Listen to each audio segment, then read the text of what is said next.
প্রথমত ২১শে জুলাইয়ের সমাবেশটা হচ্ছে পাগলু ডান্স সমাবেশ। ওখানে পাগলু ডান্স হয়। ওখানে দেবের একটা বড় পোস্টার চিপকে দিয়ে সবাই মিলে নাচ করবে ধেই ধেই করে, সেটা প্রত্যাশিত। হাওয়াই চটি পরে রথের দড়ি টানবো, তাতে কটাক্ষ হবে না। হিন্দুদেরকে ধরে ধরে পেটাবো, আমার নেতারা হিন্দুদেরকে ধরে ধরে গালাগাল করবে, ভয় দেখাবে, তাতে কটাক্ষ হবে না, তাতে কিছু হবে না।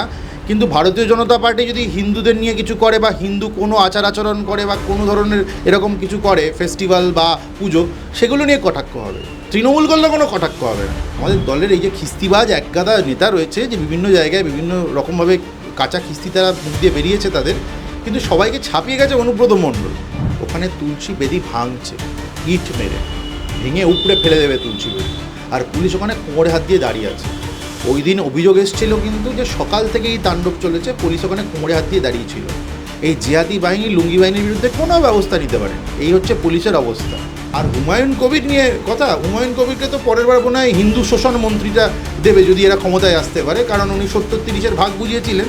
তারপর থেকে 3টে শৃঙ্খলা রক্ষা কমিটি, যারা ওই কোন নেতার বান্ধবীর খাটের তলায় কী খেলনা আর কোন টাকা থাকে, কত টাকা থাকবে, এটা হিসাবে রাখে শৃঙ্খলাবদ্ধভাবে, তারা কিছু করতে পারেনি। তৃণমূলের থ্রেটে আসেন, চাপে আসেন, আর কিছুজন ডিমবাত ফ্রিতে খাবেন বলে গায়ে হাওয়া লাগাতে আসেন। তৃণমূল ইলিগালভাবে বিল্ডিং বানানোতে ওস্তাদ, তৃণমূলের নেতা মন্ত্রীরা ওস্তাদ। কিন্তু পুচকে পাচকা নেতা বললো এই স্যান্ডো ববিদা, কালকে আবার দেখলাম পেছনে পেছনে নিয়ে করছে পুচকা পাচকা নেতা। এদের আর কী বলবো, এরা রাজনীতি করছে নাকি নোংরামি করছে, সেটা মানুষই ঠিক করবে। যেহেতু 13 জন শহীদকে সম্মান করার জন্য এরা পাগলু ডান্স করিয়েছিল মঞ্চে, তাই ওখানে বিশাল বড় করে দেবের পোস্টারটা থাকলে বোধহয় বেটার, কোনো বিতর্কের জায়গায় থাকবে না। আসো ডিম ভাত খাও, পাগলু ডান্স দেখো, পাগলু ডান্স করো, বাড়ি চলে যাও, মিটে গেল, ঝামেলা শেষ। হিন্দুদেরকে মারা, হিন্দুদেরকে ভয় দেখিয়ে রাখা, রাজ্যের জায়গায় জায়গায় এটা শুরু হয়েছে। এবং মুর্শিদাবাদেও আমরা দেখেছি, ওই মাহমুদ আলম নামে একটা 2 পয়সার তৃণমূলের নেতা, সে গিয়ে এটা করালো, কমিটির রিপোর্টে উঠে এসছে, এমএলএ ওখানে নাকি গেছিলো তৃণমূলের। আমরা মালদায় দেখেছি, আমরা মোথাবাড়িতে দেখেছি, জায়গায় জায়গায় দেখছি। আর এবার যেটা অ্যালার্মিং, সেটা হচ্ছে কলকাতার এত কাছে ব্যাপারটা আমরা দেখতে পেলাম, কলকাতা পুলিশের জুরিসডিকশনে দেখতে পেলাম। এবং 21শে জুলাইয়ের আগে প্রতি বছরের মতন এবারও প্রস্তুতি নিয়ে বৈঠক তৃণমূল নেতৃত্ববৃন্দের, কিন্তু সেই প্রস্তুতি বৈঠকে দেখা যায় বিতর্কত অনুব্রত মণ্ডল, পাশাপাশি কাজল শেখ, যেখানে বীরভূমে তাদেরকে নিয়ে বারংবার গোষ্ঠী কোন্দলের কথা উঠে আসে। যেটা বলা হচ্ছে শুধুমাত্র অনুব্রত মণ্ডল না, নাকি হুমায়ুন কবিরকেও ইতিমধ্যে দলের তরফ থেকে লাস্ট ওয়ার্নিং দিয়ে দেওয়া হয়েছে। লাস্ট ওয়ার্নিং অর্থাৎ এত ঘটনা হয়ে যাওয়ার পরে দলের তরফ থেকে লাস্ট ওয়ার্নিং, তাহলে এর পরবর্তী কী পদক্ষেপ নিতে পারে? প্রথমত ২১শে জুলাইয়ের সমাবেশটা হচ্ছে পাগলু ডান্স সমাবেশ। ওখানে পাগলু ডান্স হয়। ওখানে দেবের একটা বড় পোস্টার চিপকে দিয়ে সবাই মিলে নাচ করবে ধেই ধেই করে, সেটা প্রত্যাশিত।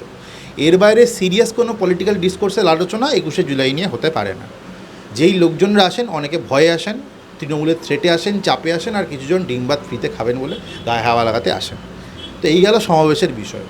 আর অনুব্রত মণ্ডলকে আমরা যা শুনতে পাচ্ছি গোপন সূত্রে, যে পরের যে মন্ত্রিসভা গঠন হওয়ার কথা তারা এখন থেকেই ভাবছে, যদিও হেরে যাবে তৃণমূল। সেখানে মুখ্যমন্ত্রী মমতা বন্দ্যোপাধ্যায় ওনাকে প্রতিশ্রুতি দিয়ে রেখেছেন যে ভাই, তোকে খিস্তি মন্ত্রী করব। আমাদের দলের এই যে খিস্তিবাজ একগাদা নেতা রয়েছে, যে বিভিন্ন জায়গায় বিভিন্ন রকমভাবে কাঁচা খিস্তি তারা মুখ দিয়ে বেরিয়েছে তাদের, কিন্তু সবাইকে ছাপিয়ে গেছে অনুব্রত মণ্ডল। মানে পুলিশকে বোম মারা ফুম মারা এখন বাচ্চাদের ব্যাপার, মানে যা কাঁচা খিস্তি করেছে ওই লোকটা, ওর থেকে বেশি কিছু করা যায় না। তো এরকম গুরুদায়িত্ব তৃণমূল তাকেই তারপর তুলে দেবে। আর হুমায়ুন কবির নিয়ে কথা, হুমায়ুন কবিরকে তো পরের বার মনে হয় হিন্দু শোষণ মন্ত্রীটা দেবে যদি এরা ক্ষমতায় আসতে পারে, কারণ উনি 70-30-এর ভাগ বুঝিয়েছিলেন। তারপর থেকে 3টে শৃঙ্খলা রক্ষা কমিটি, যারা ওই কোন নেতার বান্ধবীর খাটের তলায় কী খেলনা আর কোন টাকা থাকে, কত টাকা থাকবে, এটা হিসাবে রাখে শৃঙ্খলাবদ্ধভাবে, তারা কিছু করতে পারেনি। কারণ তার মানে হুমায়ুন কবির নিজের সঠিক পথেই আছে, এই বার্তা দিয়েছে। তো এদেরকে নিয়ে কী বলবো? এদেরকে নিয়ে সিরিয়াস পলিটিক্যাল আলোচনা করা মানে সময় নষ্ট করা, টু বি ভেরি অনেস্ট। আর এদেরকে খুব রেগে মেগে কীটপতঙ্গ বলা মানে কীটপতঙ্গ বেচারা ওদেরকে অসম্মান করা। এদেরকে নিয়ে আর কী বলবো তৃণমূলকে নিয়ে? আপনার কি মনে হয় লাস্ট ওয়ার্নিংয়ে কোনো পদক্ষেপ হতে পারে লাস্ট ওয়ার্নিংয়ের পরে? কারণ এত কিছু হয়ে যাওয়ার পরে তো আমরা সেইভাবে কোনো দলের তরফ থেকে ক্ষমা চাইতে বলা হয়েছিল, এবং সেখানেই আমরা শেষ দেখেছি, তারপরে কিন্তু কোনো পদক্ষেপ আমরা দেখিনি। দেখুন, অনুব্রত মণ্ডলের ব্যাপারে মানে ভাবি খিস্তি মন্ত্রী তৃণমূলের, তো লাস্ট ওয়ার্নিং আমরা এই আঙ্গিকে দেখতে পারি যে ভাই, এবার খিস্তি দিলে কিন্তু এমনভাবে খিস্তি দাও যাতে কেউ রেকর্ড না করে, বা যেটা বেরিয়ে না আসে। তুমি বদ্ধ ঘরে খিস্তি মারো না, কী আছে? এটাই তো আমাদের দলের কালচার। আমরা খিস্তিবাজ দল, নোংরা দল, আমরা এসব খিস্তি খামারি করতে অভ্যস্ত। তো সেইটা আমরা বলতে পারি লাস্ট ওয়ার্নিং হয়তো ওই সেন্সে দিয়েছে, এর বাইরে আর কিছু লাস্ট ওয়ার্নিংয়ের ব্যাপার নেই। কারণ দলের তরফে তো বলে দিয়েছে, একদিন পুচকে পাচকা নেতা বললো এই স্যান্ডো ববিদা, কালকে আবার দেখলাম পেছনে পেছনে নিয়ে করছে পুচকে পাচকা নেতাকে। তো এদের আর কী বলবো, এরা রাজনীতি করছে নাকি নোংরামি করছে সেটা মানুষই ঠিক করবে। 21শে জুলাইয়ের আগে তৃণমূল কংগ্রেসের মধ্যে পোস্টার নিয়ে একটা সর্বত্র আমরা দেখেছি একটা বিতর্ক সৃষ্টি হয় এবং সেখানে দলনেত্রীর পোস্টার বড় থাকবে নাকি সাধারণ সম্পাদকের পোস্টার বড় থাকবে, এই যে বিতর্ক, দুটি লবির কথা বারবার উঠে আসে। সেই ক্ষেত্রে যে এবার একদম 21শে জুলাইয়ের যে বৈঠক, প্রস্তুতি বৈঠকে প্রথম থেকে অভিষেক ব্যানার্জি জানিয়ে দিয়েছেন যে এবার শুধুমাত্র দলনেত্রীরই যে ফটো সেটা দেবে। কোথাও গিয়ে 26-এর নির্বাচন সামনে আসছে, সেক্ষেত্রে দলের মধ্যে যাতে কোনো বিভেদ না সামনে চলে আসে প্রত্যেকের, তার জন্যই পদক্ষেপ। অত্যন্ত ভুল পদক্ষেপ নিচ্ছেন এটা আমি বলে মনে করি, যদিও তাহলে এটা তাদের দলের অভ্যন্তরীণ বিষয়। যেহেতু 13 জন শহীদকে সম্মান করার জন্য এরা পাগলু ডান্স করিয়েছিল মঞ্চে, তাই ওখানে বিশাল বড় করে দেবের পোস্টারটা থাকলে বোধহয় বেটার, কোনো বিতর্কের জায়গায় থাকবে না। আসো ডিম ভাত খাও, পাগলু ডান্স দেখো, পাগলু ডান্স করো, বাড়ি চলে যাও, মিটে গেল, ঝামেলা শেষ। এত বিতর্ক, কন্ট্রোভার্সি, লবি এইসবের ব্যাপারই থাকবে না, ঠিকই থাকবে তাহলে। এটাই তো বলছি, ওয়ান্স অ্যান্ড ফর অল এই বিতর্ক মিটিয়ে দেওয়া উচিত, যে বড় করে দেবের ছবি থাকবে, সবাই পাগলু ডান্সে ধেই করে নাচবে মঞ্চে, মিটে গেল ঝামেলা। এত ঝামেলা কেন আমি যাবো? একটা বড় দল, আন্তর্জাতিক দল, এত বড় বড় সব নেতা মন্ত্রী, এত বান্ধবীর খাট, এত বান্ধবীর খাটের তলায় টাকা, খেলনা, তো ঠিক আছে, বাড়িতেও খেলনা নিয়ে খেলবে, এখানে ঝুনঝুনি বাজিয়ে নাচবে, এই করবে। সম্প্রতি মহেশতলার ঘটনা ঘটে এবং সেখানে একটি ভিডিও যেটা পোস্ট হয়েছিল, একাধিক ভিডিওর মধ্যে একটি ভিডিও ছিল, সেখানে তুলসী গাছ তুলে ফেলা হয়েছিল এবং সম্প্রতি গতকালই দেখা যায় বিজেপির তরফ থেকে একটি প্রতিবাদ মিছিল হয় এই ঘটনাকে কেন্দ্র করে এবং সেখানে তারা তুলসী গাছ হাতে নিয়ে বিক্ষোভ দেখান এবং প্রতিবাদ করেন। আমার প্রশ্ন হচ্ছে, যেখানে ইতিমধ্যে বিজেপির তরফ থেকে এই প্রতিবাদ বিক্ষোভ হচ্ছে, অন্যদিকে কিন্তু দেখা যাচ্ছে সেখানকার সাংসদ অর্থাৎ মহেশতলার সাংসদ তিনি নির্দেশ দিয়েছেন যে সকল বাড়িঘর ভেঙেছে সেগুলির পাশাপাশি দোকানঘর যা ভেঙেছে সেগুলোর নতুন করে নির্মাণ করতে দিতে হবে এবং সেই নির্মাণের রেসপন্সিবিলিটি দেওয়া হবে স্থানীয় নেতাদের উপরে। আমরা দেখেছি ভিডিওতে লুঙ্গি পরে এক জেহাদি তার সাঙ্গপাঙ্গ নিয়ে ওখানে তুলসী বেদি ভাঙছে, ইট মেরে ভেঙে উপড়ে ফেলে দেবে তুলসী বেদি, আর পুলিশ ওখানে কোমরে হাত দিয়ে দাঁড়িয়ে আছে। ওই দিন অভিযোগ এসেছিল কিন্তু যে সকাল থেকেই তাণ্ডব চলেছে, পুলিশ ওখানে কোমরে হাত দিয়ে দাঁড়িয়েছিল। এই জিহাদি বাহিনী লুঙ্গি বাহিনীর বিরুদ্ধে কোনো ব্যবস্থা নিতে পারেনি, এই হচ্ছে পুলিশের অবস্থা। আর ওখানে গিয়ে না মিয়া ফিয়াকে একটা আছে ওখানকার আইসি, তাকে আবার লাথি মেরে অন্য কোনো একটা থানায় সরিয়েছে, তাকে সরালো শাস্তি হিসাবে নাকি তাকে বাঁচিয়ে দিল ইনভেস্টিগেশন রেস করা থেকে, সেটা একটা বড় প্রশ্ন। এবার আমার বক্তব্য হচ্ছে, ভাইপোর কনস্টিটিউয়েন্সিতে এই জেহাদি বাহিনী, এই তোষণবাজ দলের আন্ডারে, এদের আনুগত্যে থেকে হিন্দুদের বাড়িঘর ভাঙতে পারে, গাড়ি ভাঙতে পারে, দোকানপাট পুরো ভেঙে গুড়িয়ে দিতে পারে, তখন পুলিশ কিছু করে না। এদিকে পুলিশ মন্ত্রী কিন্তু ভাইপোর পিসি। তারপর আমার নেতারা গিয়ে ওখানে সব ক্ষতিপূরণ দেবে, এই নাটকের কোনো মানে আছে? আপনি তো হিন্দুদেরকে ওখানে জিওপার্টাইজ করেই দিয়েছেন, তারা তো এন্ডেঞ্জার্ড হয়েই গেছে, তারা তো এতটা থ্রেট ফেস করেইছে, প্রাণ চলে যেতে পারতো তাদের, মা বোনদের ইজ্জত নিয়ে টানাটানি পড়ে গেছিলো সেদিন। এটা কারা করেছে? ওই জিহাদি বাহিনী। পুলিশ কোমরে হাত দিয়ে দাঁড়িয়ে দাঁড়িয়ে দেখেছে, পুলিশ প্রশাসন কিছু করছিল না, রাজ্য প্রশাসন কিছু করছিল না, এখন এসব 5 পয়সা নাটক করে লাভ। কিন্তু শাসক দলের তরফ থেকে তো বলা হচ্ছে যে একটি দোকান নিয়ে গণ্ডগোলের সৃষ্টি হয়েছে, কিন্তু বিজেপি সেটাকে এখন সাম্প্রদায়িক রং দেওয়ার চেষ্টা করছে সম্পূর্ণ বিষয়টাকে। দেখুন, আমার মনে হয় কারুর 14 গোষ্ঠীর ক্ষমতা থাকতে পারে না বা রাইট থাকতে পারে না যে কোনো মন্দির কমিটির জায়গায় বা মন্দিরের জায়গায় আমি দখল করে দোকান করে নিলাম। করা যায় কি? আমরা এখন মসজিদের জায়গা দখল করে কিছু করতে যাচ্ছি? কিছু করতে যাচ্ছি না তো। মাজারের জায়গা দখল করে কেউ তো দোকান বসাতে যাচ্ছে না, খালি মন্দিরের জায়গা থাকলে সেটা দখল করে দোকান হবে না, এরম তো হতে পারে না।